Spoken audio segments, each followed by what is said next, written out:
Hi friends, and welcome to History Mysteries Week 4. This week we're going to be learning about the sailing stones of Death Valley, we're going to learn how to use a cipher wheel, and we're going to find clues that reveal next week's topic, of course.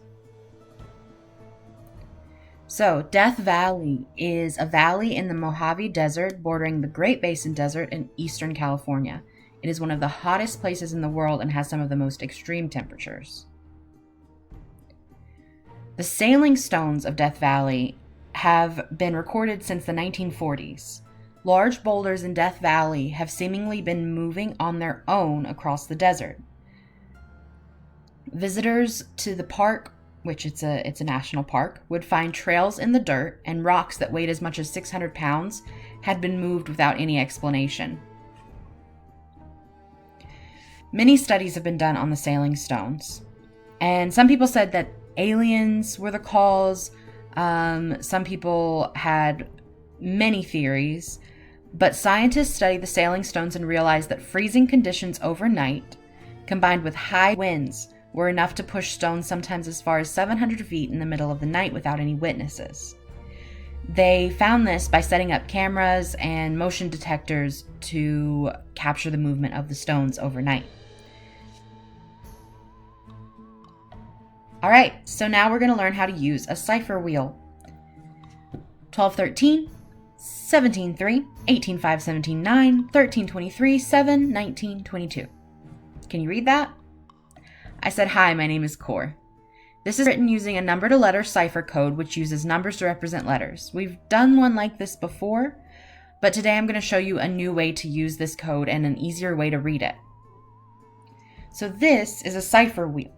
Now this is a very extensive cipher wheel with lots of different codes on it, but you can make a simple one at home. A cipher wheel is a quick and easy way to break codes. You simply need to know one clue for the code to be able to break it. In this case, our clue was A equals 5. By turning the wheel to correspond to that clue, you can easily figure out what the rest of the numbers mean. So you would turn your wheel so that A and 5 line up, and then you would use that to read the rest of the code. So how you make one at home is you cut 2 circles of paper, one bigger, one smaller. You secure the pieces of paper with the smaller one on top by using a brad, which you can get at any office supply store or Walmart or any place like that. If you picked up your box from the Jonesboro Gray Library, you have one in your box. And this allows your paper to spin. Then, on the outside, you write your alphabet. And on the inside, the smaller circle, you write your code. So if you're using a symbol code, a letter code, a number code like we're using here, you write that on the inside.